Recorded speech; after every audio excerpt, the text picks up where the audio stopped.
You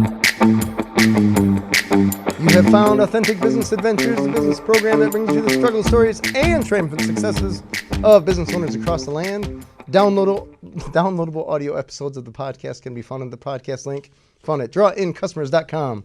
We're locally underwritten by the Bank of Sun Prairie. My name is James Kademan, entrepreneur, author, speaker, and helpful coach to small business owners across the country.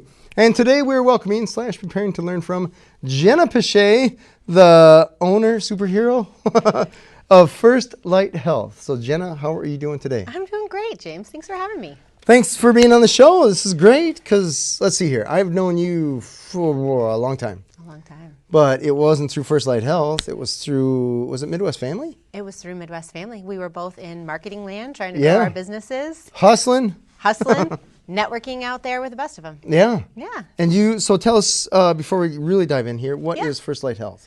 So First Light Health is a women's health and focus coaching company. All right. Yeah. Very nice. So women's health and then focus you mentioned. Yes. So focus, ultimately what I found is I'll talk a little bit more about it, I'm sure, later today, is as I'm talking to working women who have kids at home, one of the biggest struggles we have is getting the things done we need to at work so we can shut off work and show up for our families and make space for our self-care. All right. So to do that, I help with health coaching, but also with the focus piece so they can get done what they need to, the right things at work, and shut it off to show up at home. All right. So you, I imagine this was a solution to a problem that you've seen. Yes. Maybe personally? I don't know. Experienced. All right. Yeah. So I've always wanted to be an entrepreneur. My dad was a contractor growing up, so I'd always seen the freedom that he had, but I just hadn't found the right opportunity. And it's funny how life gives you this path, and looking back, you can see it, but not necessarily as you're living it. Right. So about a year ago, I went back to a marketing firm I used to work for to manage a team. And as I dove in, I was about a week in, we had someone quit, I had to fire somebody, and then the next week, unfortunately, someone had a health crisis. Wow. So I went from a team of 6 to 3 and found myself, as I was trying to start a business on the side, trying to pick up the slack of those other 3 people and was just burning myself out. Sure. So one night, I'm trudging up the stairs at 9 o'clock after I put the kids to bed, and I was falling asleep trying to read, Dr. Seuss something. And I sit down at my computer, I'm reading all these emails and making my to-do list and thinking, I'm going to be up until 2. And then the kids are going to wake me up at 6, and we're just going to keep doing this. And I thought, this is not sustainable. Right. So I knew something had to change. And I had already taken a health coaching certification. I'd had some health issues after having my second kiddo, who's now 3. Oh, wow. Okay. But then I decided, gosh, I really need to find a better way to focus. So I went and got a certification for productivity. It's called Full Focus. That's a thing? Yes. All right. There's a company, Full Focus, who actually does it. They have a planner. And so through that system, I now am able to coach folks on getting the right things done at work, how to plan their ideal week, and really how to work self-care in so they can focus on all of the aspects of their life, not just their work identity. All right. Yeah. Wow. So you touched on a lot of stuff there. First, I just want to point out, you're with this company for a week and you got to fire someone. Yeah. Welcome, Jenna. That's the guy. Right? That's the person we need you to get rid of.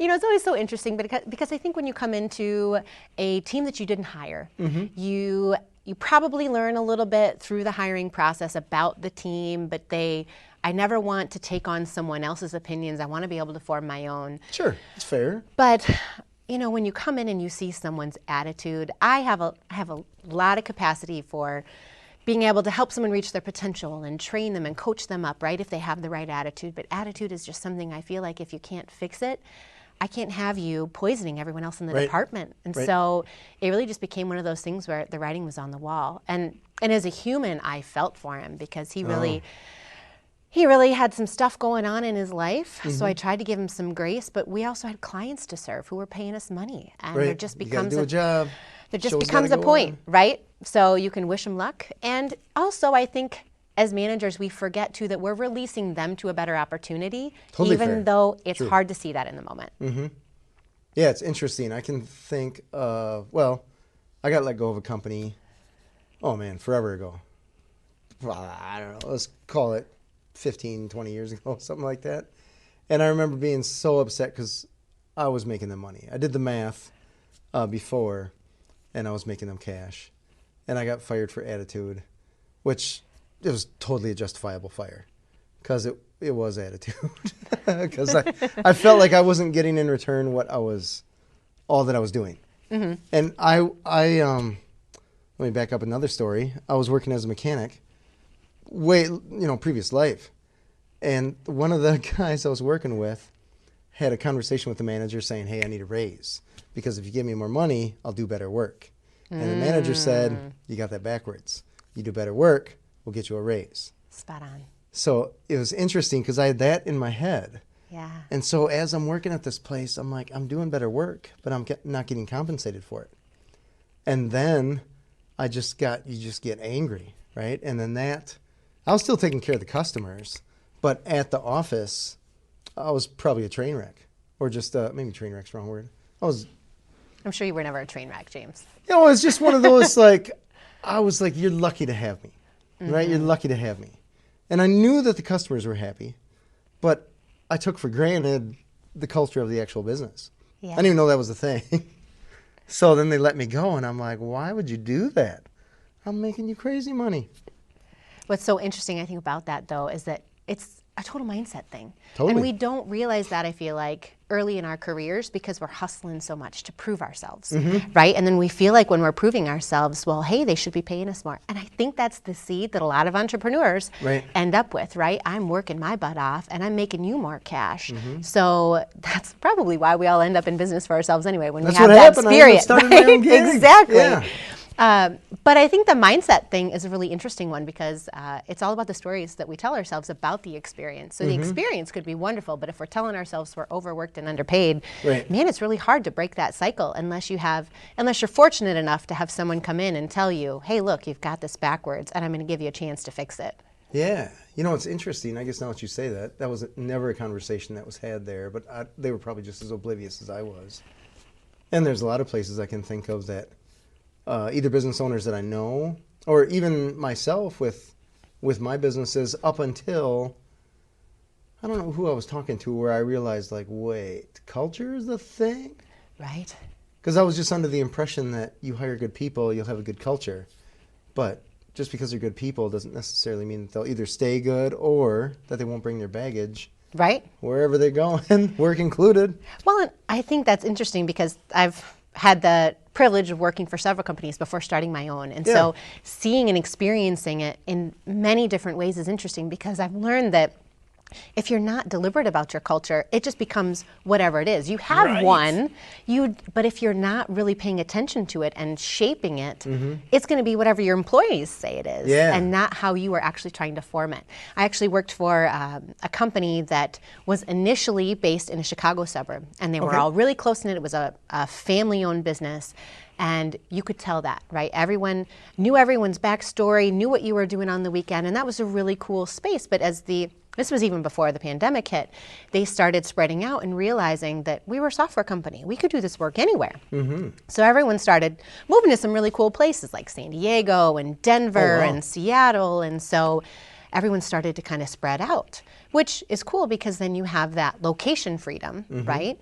But I think what the company lost is some of that culture, that close-knitness, that then when you're in a remote situation, and that a lot of companies have gone to now when they're remote or hybrid, you lose that close-knit feeling because you're not next to each other every day, or you don't have your water cooler talks, or your time in between meetings. And we had to be more deliberate about time. We tried to have quarterly offsite meetings and strategic planning meetings and stuff, so at least we could stay connected. Yeah. But it's a lot harder in this remote world to try to facilitate culture. Oh, it's tough. Yeah. Yeah, I can see when you see the big tech players that are like, come on back.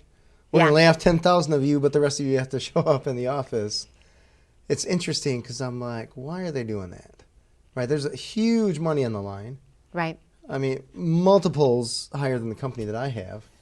And it's interesting to watch what they're doing and then see, I can totally understand why. Totally understand why. Well, and I think it's also interesting, though, because we all thought that we were going to go to remote work and this was just going to be the new thing. Yeah, just the new norm, right? In the before times, we never could have dreamt that was going to be a norm. But a lot of companies are having to backpedal and figure that Yeah. out, because they said, oh yeah, this is fine. We're just going to continue in this way. And then realizing, even for mental health, for employees who think they want to work remotely, they suffer. So Right. yeah, we'll see how it develops over the next 5 years. Yeah, it's We'll be a good interesting. case study. Yeah, right? Yeah. Because it's never been Never been had done. this challenge before. Right? So I imagine there's productivity, there's culture, there's just the random conversations, the water cooler talks, where all of a Right. sudden you invent the next big thing just by chatting. It's interesting. Yeah, it is. And I think, again, coming back to the hiring. So my sister just finished her master's program, proud sister here, very excited for her.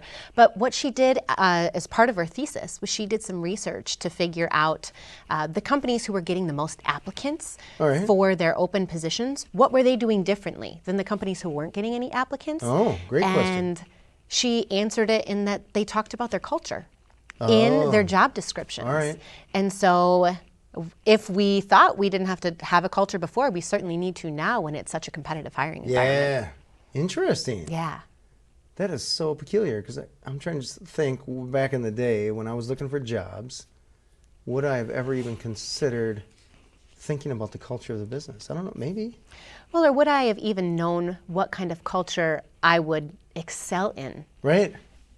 Or think about your company now. How would you describe your culture in a way that's actually authentic? Unless you lay a vision. That's funny you say that.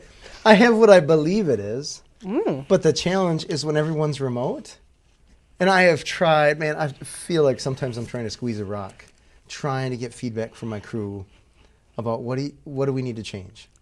What do you like? What do you dislike? Like, just tell me. And they're like, everything's cool. Right. And I want to be like, no, there's always something that you can change, right? Even if it's the color of the curtains in your room. I don't know, whatever. There's something. Right. But it's such a challenge because I get like, we're cool. And I don't know, maybe they're cool. But it's so like, I don't know, from an entrepreneurial mindset, you're like, Right. everything's got to be fixed. Well, we're optimizers, right? What's the next love 10% better? How can we make it a little bit better? How can Yeah. this work more efficiently? And I mean, that's why I got into productivity and focus, right? Yeah. How can I just do this 1% better today and 1% better tomorrow? And so I think it's interesting when we're so used to breaking down everything that we do to interact other personalities Yeah. who maybe don't operate in that way. Right. My husband and I work like this in the fact that I'm like, I set goals all the time. I'm ready for what's the next step I'm going to take to get there. Here's everything I'm working on this year. And it's not that he's not a goal setter. It's just that he knows the vision that he has for his life and isn't as doesn't specifically set them out in the way I do. But he's very much more systems and compliance oriented, and I'm much more of an interpersonal driver. Sure. So it's really interesting when you put the the personality mix on top of that. So Right. your team maybe not giving you feedback is because their personalities are a little different. Maybe they're motivated by different things, and happiness is happiness. Right, yeah, however you define it. Right, exactly. Yeah, it's interesting. It's funny that you say that because I guess when I'm thinking about this now that we're talking, I couldn't hire me because I wouldn't even apply for the job. Like I'm just not the person there. So I'm trying to communicate with people, my employees, I guess, like I would want to be communicated with. But I would, like if I wouldn't hire a person like me, because they wouldn't even apply, I'm trying to communicate Right. with someone that doesn't even exist. Well, what do they say? The golden rule is to treat others the way you want to be treated, but then so many people have said, no, you need to treat them the way they want to be treated. Right. But the struggle is if you don't actually have them take a personality test. How do you ever know how they want to be treated? You have to spend enough time with them and try to read between the lines. And there's so much emotional intelligence involved in that. Or lack. Or lack, right, exactly, to try to figure that out. It's such a trial and error game. Totally. Yeah. Yeah, because they can't come right out and say because they don't. They may not even know they may not themselves. know. Interesting. Yeah. Yeah, the productivity. Tell me about the productivity. Yeah. So What did you call I have it? a certification. Yep, okay. it's called a Full Focus Certified Pro. And right. really, I got more interested in productivity because I was telling you about that family-run business I worked for. I worked remote, so I live in rural Wisconsin, and we were spread all over the place. So I right. was just given we're going to do marketing for this firm, and it was great. I got the freedom, but Yeah. I also then got to execute, and I realized that I needed to develop my own plan. Working from home for the first time was great. I was having kids. I had the flexibility to develop my own schedule. but I also need to keep myself accountable because I didn't have a boss that was showing up every day, making sure I was doing what I needed to do. And so again, this was pre-pandemic when I was working from home thinking, gosh, I need to find a way to keep myself consistent and accountable. Oh, interesting. So you were solving this problem before people I was solving, well, because I knew it was my problem. Yeah. So I tried like 5 or 6 different planner systems and, you know, how I'd organize my day and all these things. Because again, I'm an optimizer. Sure. So finally I found this one from Full Focus, and it really helped me think through what are my daily rituals and also helped me think through this time energy paradox. Tell me about that. I had always thought, and I don't know, maybe this is a young person's being naive, but there's this hustle fallacy, right? That I need more hours in the day to get more things done.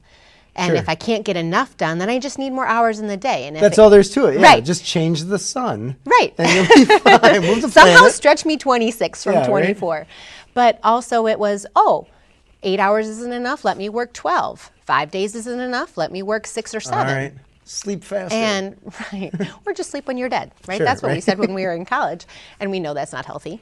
But I needed to find a way to leverage my time in just a more predictable, productive, but also healthier way, right? Because trying to push 14 hours of work is not productive. At some point, you're just at a loss. You got to give. Yeah. So the idea of the time energy paradox is that while time is fixed, your energy shifts and fluctuates through the day. Okay. So I Totally tend fair. to find that I have the most energy in the morning, and about 2, 3 o'clock, I'm going to hit a slump, so I can't do anything productive between 3 and 5. All right. So I know that if I have a couple projects I need to get done, my best time is between 10 and noon. All right. So Do them in the morning. Right. When you're tip-top. Tip-top shape, maybe I've had some caffeine in my system, maybe have some endorphins going from a morning workout, and I get it done. All right. So when I started looking then at my days in that way and saying, okay, I'm not going to take meetings from 10 to noon because that's my focus time and that's when I'm going to get things done. Well, you take the meetings during the slough-off time. Well, right. You're just like, Unless it's snooze fest brainstorming, here. and then it's like, don't count on me for any creative thought whatsoever. What time is it now? But so that helped me think and like, okay, when is my best time of day? But then as I started seeing the leaps and bounds of things I could get done, I thought, gosh, how can I get more of this? Oh. So then I started looking at my week and saying, okay, if I had an ideal week, what would that look like? And there's a tool in this planner system that you can use. So I thought through batching. You know, if I'm going to create content for my company, I should just do that in a day. I'll be in the right mindset. I'll create all of my content in a day, and then it'll be done. I can schedule it for the rest of the week, and I don't have to come back there. And then maybe I'll have another couple days where I'll do client calls. And then my brain will be in that frame of mind. I'll do those client calls on that day. And then maybe I have an administrative day, or I have a day I try to get speaking gigs, things like that. So I tried to batch my work. All right. And it really helped me think more about being in the right frame of mind for that work that day. Interesting. So you're not going through 50 gears in a day. You're Well, going we through lose 3. so much steam when we try to, depending on what research you look at, they can say you lose anywhere between 20 and 40 minutes of productivity just by trying to switch tasks. Yeah. So, I mean, think about all these people who say, oh, I'm a great multitasker. Well, are you doing any of those things well? You know, it's interesting you say that because with the call answering thing, we're essentially doing that. Right. But I think of, I'm like, my crew is good at that, but we try to, it's interesting because we just started that whole batching thing like last week, 2 weeks ago, something like that. Yeah. Trying to schedule stuff like that, knowing, well, I guess we tried before, where you try to do like, hey, just take 5 minutes to do this one blog or make these few calls or something like that instead of doing a block. And when you do a block, you can get in the zone. Right. And you can bang them out. You're way more efficient. Yeah. So well, and I think you learn. You can turn the lessons around from the last call into the next call more quickly. And oh, true. Super true. When you're doing it, I'm going to do 3 today, 3 tomorrow, whatever, there's 24 hours in between that. And so how do you learn and try to build on that? Yeah. So it's interesting you say that then, because we think about this idea of like rituals or scripting, right? So you talked about your team trying to do some of this batching. I have found that when I script things, and I don't mean like I'm scripting all of my calls with my clients or things like that, but more of I know that if I'm going to have a discovery call with a potential client, these are the kinds of questions I'm going to ask. And they're the kinds of questions I'm going to ask because that helps me determine whether or not we're a good fit, Sure. whether I could help them or whether they'd be a good client for me. A system. A checklist, a system. You know, yeah. Right? So you don't want to be like, oh, I forgot to ask them. This one thing, Yeah. right, that's When should we extremely meet? important. Let's set up our next meeting before Right. we're done, right? But then just this idea of like ritual. Mm-hmm. And routine. So as I, again, tried to make each day 1% better, I think, well, what's my morning routine? How can I be more efficient to set myself up for a good day? So there's 4 rituals that I try to put in my day now. I have a morning and evening ritual. Okay. And then a workday startup and a workday shutdown. Wow, okay. And those 2 were relatively new for me when I started this system. Morning routines, you hear about people talking about those all the time. What can you do in the morning, get yourself going? Everybody's got an opinion on what you should be doing, right? Sure, But 5 cups of coffee or work out or whatever. right, or read or whatever you're going to do. Sure. So the workday startup ritual, though, I found really interesting because it's your way to kind of switch gears from maybe your personal life to your professional life. And if you're an entrepreneur, I don't know that there's ever really an on-off switch for that. Oh, we like to believe. Right. We love to believe. We tell ourselves. Yeah. But if you work for somebody else, maybe it's a little easier. And actually, as entrepreneurs, if we can create boundaries around our workday, we probably have a better balance. Ideal goal Yes. would be that you can. Right. That you can shut it off. But So it's what we're all working towards. sure, right. So this idea of a workday startup is, what are you going to do at the beginning of the day that you really need to check in on before you can get to meaningful work? So these are administrative things. So for me, it includes checking email, making sure that there's not, some fire I need to put out, answering any client questions or phone calls. And if I didn't do my content in advance, I'm going to make sure I have a social post going out so I can be productive and serve my community in that way. But some other people might include in here like answering Slack messages, returning voicemails. If you get a lot of email in a day, maybe a half-hour workday startup routine isn't enough. Mm-hmm. But then it kind of kicks off your day to, okay, I did all these things. I can put them aside now so I can actually work on meaningful work. All right, so you check some boxes. Right. This is done, I accomplished some stuff right off the bat. Well, and it's important because, I don't know if you're this way with email, but for me, I can get so distracted by email because I have a list of 20 things I want to get done today. And then, but it's so much easier just to go answer my email because you get a dopamine hit every time you hit send. Like, check, I get all these things done. But I'm not getting the right things done. It's activity versus accomplishment. Exactly. All right. Yes. And so then at the end of the day, there's a workday shutdown, which basically just means how can I take care of the things I need to, make a list of the things I need to get done tomorrow so I can actually shut work off and show up wherever I need to after work. All right, I get that. There are times when I have to tell myself, walk away. Yes. Walk away.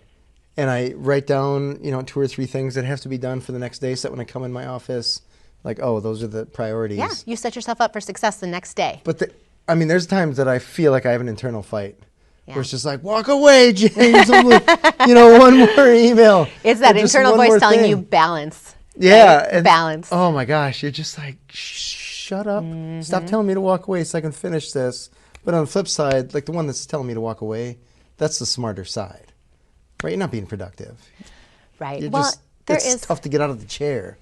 I think if you're on a roll sometimes as an entrepreneur or anything, if you're doing something that you love, it doesn't feel like work. And I know a lot of us Totally in that fair. way feel like, hey, I don't want to step away from this because I enjoy what I'm doing. But we have so many other aspects of our life than just our work. And while, especially we as entrepreneurs kind of identify ourselves as our career through work. Yeah, to a fault. There are so many other opportunities in our lives that maybe we minimize too much because we are so focused on growing a business. Sure.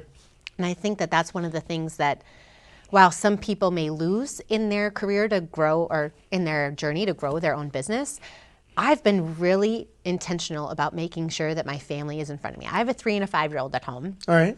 And like I said, my dad was a contractor growing up. So I never wanted to sideline my family or not have opportunities to go do the things that I wanted to or go see whatever that they were doing because I had this other stuff going on. So in Did fact, you see him do that? yes, but he did more travel. Like he would travel and set houses and go, states and states away to do these things and be really? gone for weeks at a time. Oh, wow. Okay. And so he did it when we were young, and then he made different choices as we got older.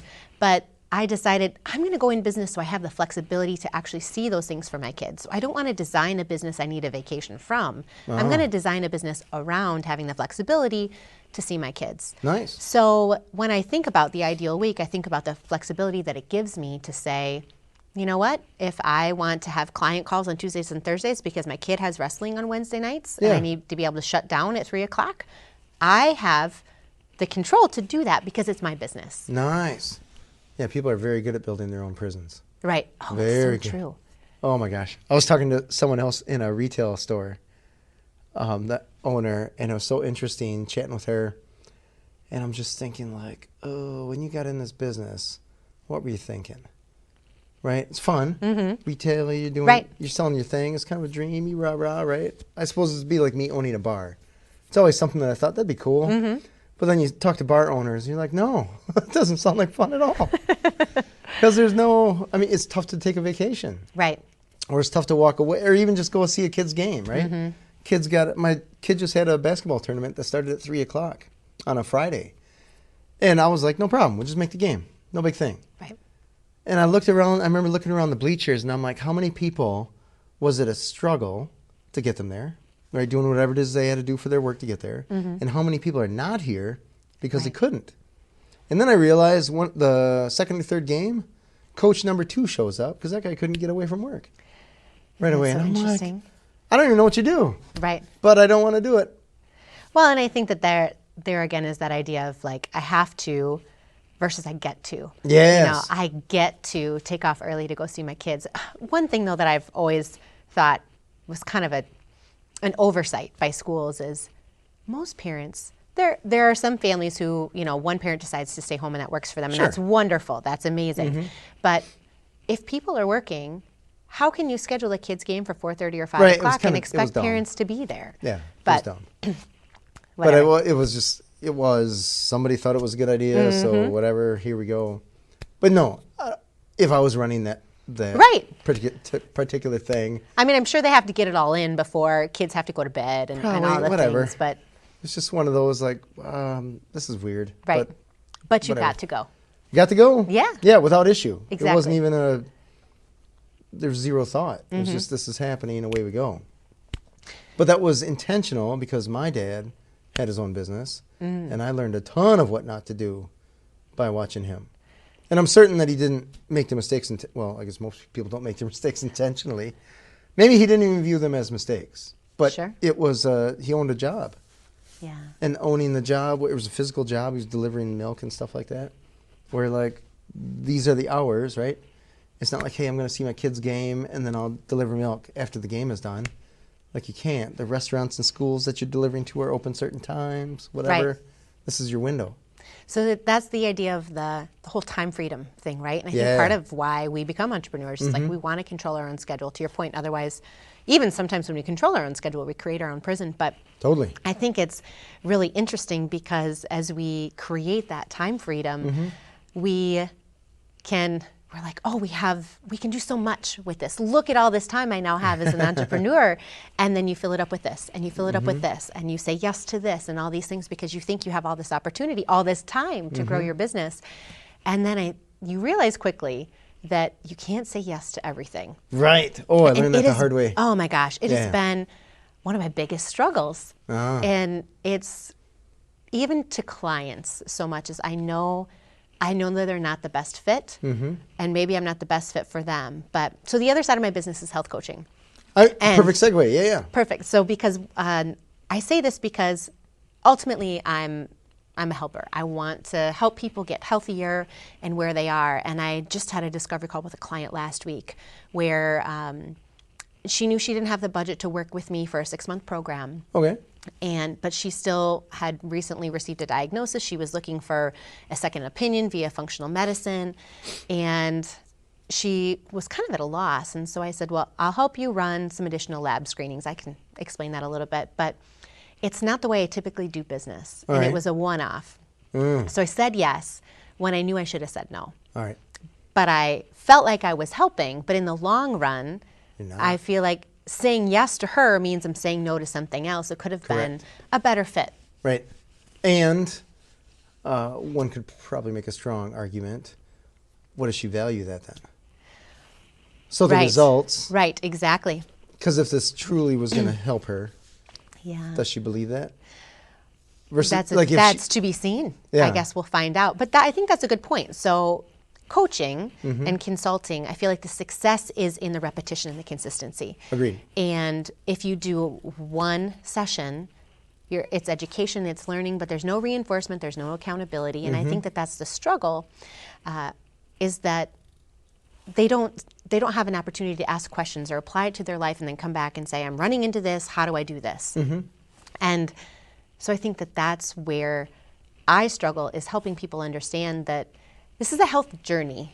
It's not we're going to do a test, help you get a result, and then you're ultimately going to change your life because of this result. Be cool if they did, but probably won't. I mean, it would be great if there were so many things where we got a result and said, great, I'm Yeah, instantly right? changed. Just like that, Let's boom. move on. Yeah. Yeah.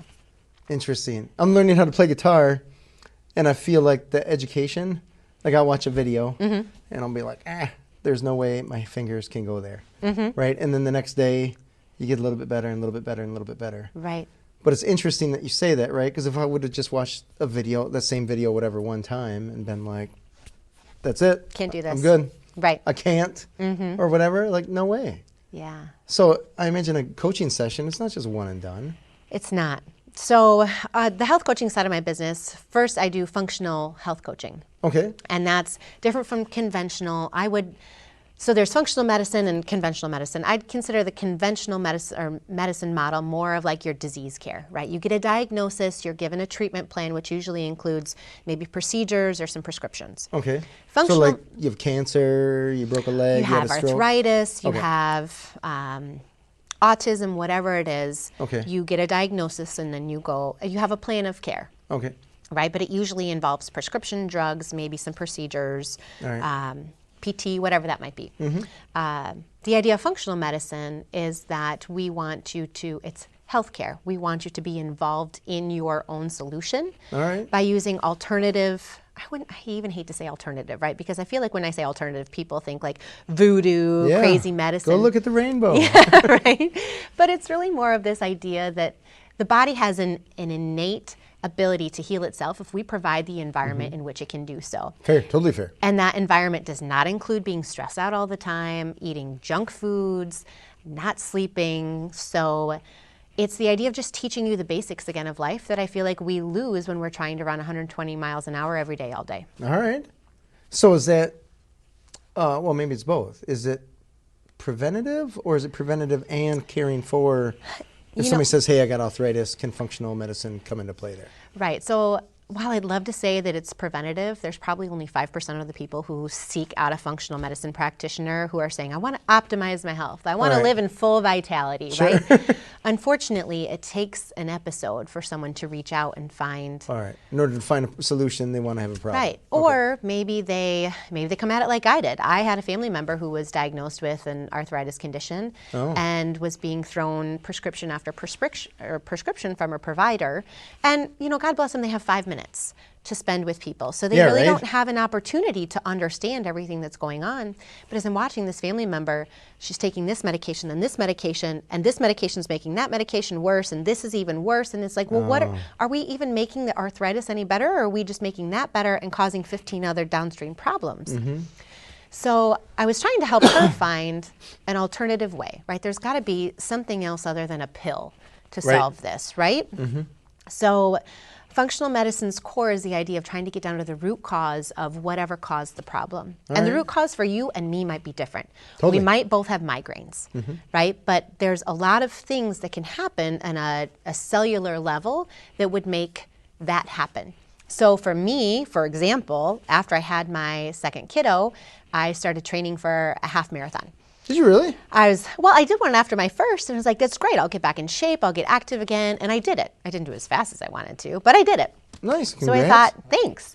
Well, I did nap at a Sonoma, so there was wine at the end. Oh, But Motivator. we all have different motivators. Sure. So after my second kiddo, I thought, great, we'll do it again. And then I set up a routine. I set up a schedule. I was doing my runs, and I just started losing a bunch of weight. And initially, I thought, oh, this is great. I'm dropping the baby weight. But it didn't stop. And I got down to a scary weight that I hadn't seen since high school, and thought, this just can't be right. So I went to my doctor and took a couple tests, and I was 34 at the time, and she said, I'm going to refer you out to a gastroenterologist, but I think you have ulcerative colitis. And I said, I'm 34, and I'm going to get an autoimmune diagnosis. What? And go get a procedure, probably get some prescription and all the things. I said, I can't. That's not my life. I'm not going to be defined by that. Like chicken wings too much. Right. Well, mine was probably wine and or bread. whatever. But so I said, there's got to be another option here. Right. So I went and got a functional health coach certification. I was lucky enough to then be able to run some functional lab screenings, which don't include, they're different tests than your doctor usually runs. They're not typically covered by insurance, but they try to help you uncover health issues before they become a scary diagnosis. All right. Issues. Right, exactly. Right. But we don't want to wait until they're big issues to address them, right? Otherwise, we're going to end up in a disease care model that maybe we'll never be able to get out of. Right. So after going through that process, I was able to run some, stool, urine, blood, saliva samples, check out my hormones, check out my gut health, see really what's going on. And I was over-exercising. I wasn't eating the right things. My hormones were completely out of whack. I was stressed to the nines all the time and thought, isn't this just the way that people operate? Oh. And then I learned a different way. Like, no, stress management is actually a good thing. Right. I shouldn't be in fight or flight all the time because there isn't a lion chasing me 24/7. Right. So, and our body wasn't made to be in that state. We were supposed to, after the lion stopped chasing us, take a minute and rest and recover, but we don't. No. And so our body is consistently trying to break down and deal with that stress. And so all of these things can cascade. So for me, it ended up being extreme digestive issues. For someone else, it could be headaches, or for someone else, it could be arthritis. Sure. So it's just really interesting how everyone's body is unique. Yeah. So how long does it take to go through this functional wellness certification? Yeah, so it's an on-demand program. I have to say I was, motivated because I had my own health issues. Right. So I guess I asked that because you didn't find a practitioner necessarily. You're like, I'm going to get certified. Well, I did find a functional practitioner. Okay. And I think that this is an interesting thing about any provider that you find. She listened to me, ran a test that looked normal. Listened to me, ran another test, and said, I don't think there's anything wrong. You have the healthiest gut I've ever seen. But I was still clearly not well. So I think one is ultimately you just have to find a provider that listens to you. All right.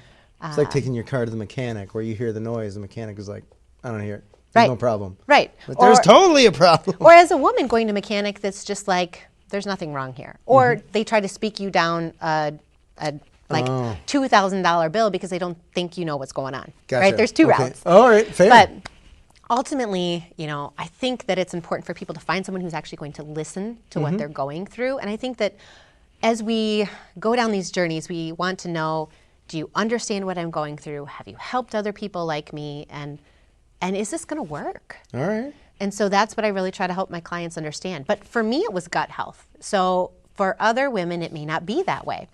So before I started my business, I was like, let me just do a little bit of research. All right. Let me see if there's other people dealing with what I'm dealing with. So I called 10 women who I knew had kids, who also had jobs, and said, what kind of health issues do you deal with? And I thought I was going to strictly go down gut health and focus in that way.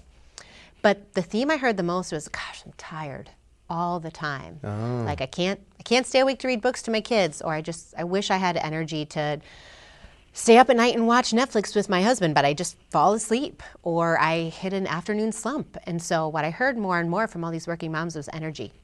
I just don't have enough energy, and I feel like I'm burning the candle at both ends.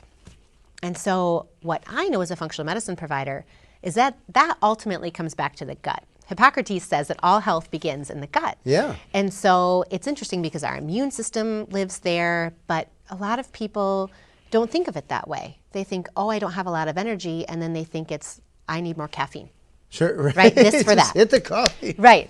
But they don't realize that they might actually have imbalances at a deeper level, but it's not the way they talk about the problem. So that was a lesson for me really early in my business, was making sure I was speaking the same language that my target was speaking, because I target working moms. So I want to ask you, when you were reaching out to them, how close were you? Were you like close friends, or were these just people you knew? So most of them were close friends. Okay. I mean, I would get a recommendation to, some other folks just to get up to the number I wanted. So when you asked them, hey, you got this life, tell me about if you have any health problems. Yeah. Did you ever have anyone say, nah, everything's good? Or they just would not admit? Or you had to probe a little bit to get them to admit that there was an issue? I think people open up a little bit more the more you talk to them, right? Fair, so totally you have to ask them a warm-up question. Gotcha. But how about them Packers, right? well, most working moms don't have time to watch it. Whatever, But yes, you're absolutely right. How about The Bachelor? Right, exactly. I don't know, whatever. But I do think that I had to warm them up a bit. There were a few that I wasn't as close to that would be like, for the most part, my gut health's great. But then they'd go in this other direction. I find with clients, one, they don't reach out to me if they don't have a problem, right? Fair, we're not totally just, fair. like I said, 5% of us are looking for better health, but otherwise, if we're not struggling, we're not looking. But these women are all working and trying to chase kids and do the things. So I was surprised. There's a camaraderie, I think, in it. I feel like any community that you're a member of, you kind of get some camaraderie. Totally. And sometimes misery just loves company. Fair. Yeah. So would you have to share your story, or did you share your story to kind of open them up a little? So some of them did know my story. Okay, like safe place, it's all right. good. There were others where I just said, hey, I'm getting ready to start a health coach business. I'm really trying to learn, what issues working moms struggle with. All right. I think another thing I've struggled with is the vulnerability of sharing my story openly. Sure. It took me, so I started this business on the side in 2021. Okay. And it took me until the end of 2022 to openly share my story on Facebook with my close friends. All right. And I knew that was a weakness of mine. I mean, I don't openly share my life on Facebook. Is it though? Well, I think that there's blessings and curses to it. Sure. Right? I guess I wouldn't necessarily consider it a weakness, because from my point of view, I would say, is it relevant? Fair. And a strong argument could be made either direction. But I guess I understand what you're saying. I should prove to the world. There's trust and vulnerability. Fair. Totally fair. So I think that others, to your point, are less likely to open up to me unless they know that I've had a problem. All right. And we don't want to show others maybe that weak side of us or what we've been struggling with if we know that they haven't had to go through it. Does it make us look less weak, more weak? Yeah. I always think of the motivational speakers where you hear oh, I was addicted to drugs, or I was an alcoholic, or whatever. The high school I turned gym my life seminars. around. Yeah. Yeah. And now I'm a motivational speaker. And I'm like, shouldn't we be listening to someone who didn't mess up so bad? Right. But in the end, the gut thing wasn't necessarily that wasn't a choice. Today I'm going to have gut problems. Right. Well, and I think the other piece of it is we all are well-meaning, and we just... Yeah, I'd like to think so. Right. Well, I like to think that everyone is doing the best that they can with the information that they have, and that we learn something new and we can shift. But I think that as a mom, learning what I did about my gut health journey, I'd love to go back and tell any other pregnant mom, these are the things that I would not do because of my journey. But, no one wants to hear that until they've had their own struggle, right? You don't want to openly give advice to a group of people who are like, oh, I would never do that.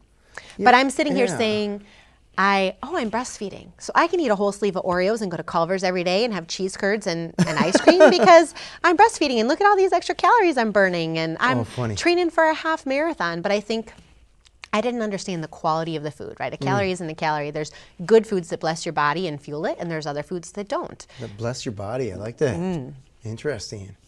That's so funny. It reminds me of when I had my printer repair company. I was looking at franchising it. Okay. And I remember I was going to this company that their business model was to help you build a franchise and sell it and all this kind of stuff. And I remember thinking, when I first started this business, would I buy a franchise of this?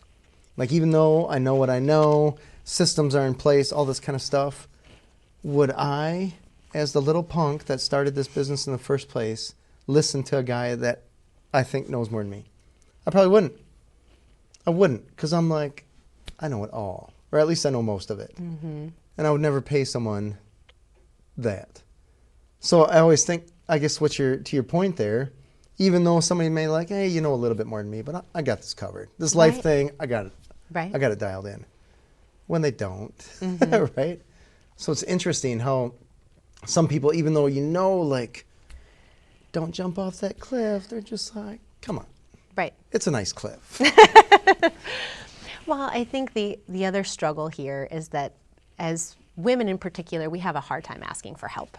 Oh. And so I think that until we are really in a spot, it's really hard to ask for help. So we're out looking for information. I mean, for better or worse, we find blogs and we find this influencer and that influencer who said we should try this diet and we should try this workout routine and all the things, when we're like, okay, we can figure this out, because why can't I figure out how to be healthy on my own?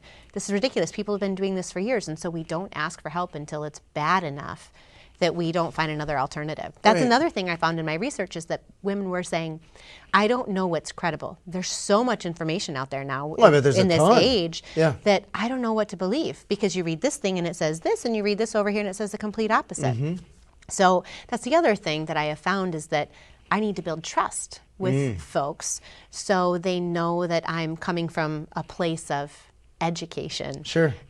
That's probably the biggest, I would imagine. It is, yeah. For something on the level that you're taking care of. Because without that, what do you got? Right. Interesting. So going to your idea of franchising, you mentioned, maybe you wouldn't listen. I think we were talking about time freedom. One of the things that I realized early on with my business is that I didn't want to trade time for money, because I had been plenty of other situations where I was making somebody else money. And I think, again, that's why we as entrepreneurs get into this business. We don't want to work hard for someone else to make that money. Right. But I wanted time freedom. And I thought, gosh, I could just do one-on-one coaching, and I'm just trading, hours time for money. Yeah. So I thought, how can I scale this in a better way? I mean, it's just me. Someday maybe I'll have a team of 5, but right now it's just me. Not just you, it's totally. I'm the superhero, right? The founder, right. But I think that I realized right away that I was going to need another plan. All right. So I went out and looked, and there are mentors out there, and I found one that had a kind of a blueprint for how to develop a group program that would make it more, scalable. You could help and coach a group of 15 or 20 or however many. So you got your multiplier. Yes, exactly. In an hour, instead of just training one in an hour. So I made that investment early on, and I'd make it again, because it gave me a blueprint that I'm hoping to use to scale more quickly. All right. But, it's not necessarily a franchise. It's more of a blueprint for scale. Sure. And fair. So they have a system. Right. They have a system. You leverage the system. Right. But I'd heard so many people say, gosh, what do they say? Something about, you want to go far fast, you have to find a community. You want to find a mentor. Right. And so I did make that investment. All right. That's fair. It is. It's fair. And I'm excited about it. So I'll have to report back on the scale and how successful that is. So we don't have a ton of time left, but I want to ask about marketing. Yeah. Because you're in the marketing world. I was marketing exec for about 15 years. Yeah. And now you have your own business. So instead of marketing for other people, you have to market for yourself. Yeah. I just love the body language there. You're like, oh, yeah. It's a struggle. So some people are trying to come up with like a word for their year. They try to come up with a theme. And mine is imperfect action. Imperfect action. Okay. Because I've been a marketer for 15 years, and I could pick apart my own marketing for weeks and try to make it perfect. And I've just realized you just need to hit send. You just need to hit publish. I think Seth Godin is one of the people who push that, right? You just have to, good enough is good enough. And that has been a struggle for me as a marketer. Yeah, good enough beats not done and perfect, right? Exactly. Yeah, so imperfect action is my theme this year, but it is a struggle. All right. Have you, I guess, what has been some of the response that you've gotten, or some of the feedback, or even clients? Has stuff happened? Yeah, absolutely. So my initial client was an arthritis client. Okay. We worked through, inflammation is really at the core of arthritis. So we worked through nutrition, trying to get in some more joyful movement, not crazy movement, some targeted supplementation to, bring down that inflammation. And she's on fewer medications. She's moving around better. She's not quite to where she wants to be yet, but she's, still working through it. I think she recognizes it's a journey, which is extremely helpful for those who think it's a one and done. I'm starting my first group program here in a couple weeks in February. So if anyone's interested, there will be, I'm calling it the Living Light Reset. So we focus on nutrition. Okay. All right. And focus as well as diet, joyful movement, and stress management. Tell me about joyful movement. Yeah. So rather than trying to do cardio all the time, which can really throw your hormones out of whack, it's just finding movement that you move your body. All right. So for me, I try to do yoga twice a week, lift weights twice a week because it's really good for longevity, making sure that you can functionally sit in a chair and get out of it. And I still love to run, but I only do it twice a week. Oh. For others, they like swimming or playing basketball or whatever it is, but ultimately it's something that you enjoy that you will continue doing that isn't a slog. Like, I have to go run 5 miles today. All right. That's so interesting. Yeah, I talk with people about running. I love running. Same. And it's so chill. I do it early in the morning. No one else is around. It frees up my mind. Yeah. I consider it meditative. Absolutely. And it's so interesting when I talk to people and they're just like, running? Oh my gosh. And from my point of view, I'm like, we have only a few ways to actually be mobile. Mm-hmm. Like you can walk, you can run, you can crawl. I don't crawl a whole lot now. But You're a few decades past that. Yeah. Yeah. It's interesting that people would just rule that mode of transportation. Right. But it's ultimately what you enjoy, right? So if you enjoy running, then that's the great thing for you. But if someone else doesn't enjoy it, then you don't have to run. Just move your body. Mm-hmm. Fair. Joyful movement. Mm-hmm. Cool. Well, Jenna, thank you so much for being on the show. Pleasure to be here. Tell me website. You can find me on Instagram at First Light Health. All right. And is there a phone number or just head to Instagram? Yep, head to Instagram. The best way to reach me. Gotcha. Cool. That's the new world we're in right there. Right, exactly. It's all good. And the group thing, can they find that on Instagram? Yep, you can find it, and we're starting in February. All right. So that's coming up. Mid-January now. Rock and roll. Yeah, we are. This has been Authentic Business Adventures, the business program that brings you the struggles, stories, and triumphant successes of business owners across the land. We're locally underwritten by the Bank of Sun Prairie. If you're watching or listening to this on the web, which you probably are, if you could do us a huge favor, give it the big old thumbs up, hit that subscribe button, and of course, comment below and let us know about the challenges that you may be facing in your life trying to do it all and stay healthy and, I suppose, alive. There's that a little bit. My name is James Cademan, and Authentic Business Adventures is brought to you by Calls on Call, offering call answering and receptionist services to service businesses across the country on the web at callsoncall.com, as well as the Bold Business Book, a book for the entrepreneur in all of us, available wherever fine books are sold. What else we got here? We'd like to thank you, our wonderful listeners, as well as our guest, Jenna Piche, First Light Health. And tell us again where we can find you. At Instagram, First Light Health. First Light Health, and that's first spelled out. Is that right? Correct. Cool. Rock and roll. Past episodes can be found morning, noon, and night. The podcast link found at drawincustomers.com. Thank you for listening. We will see you next week. I want you to stay awesome. And if you do nothing else, enjoy your business.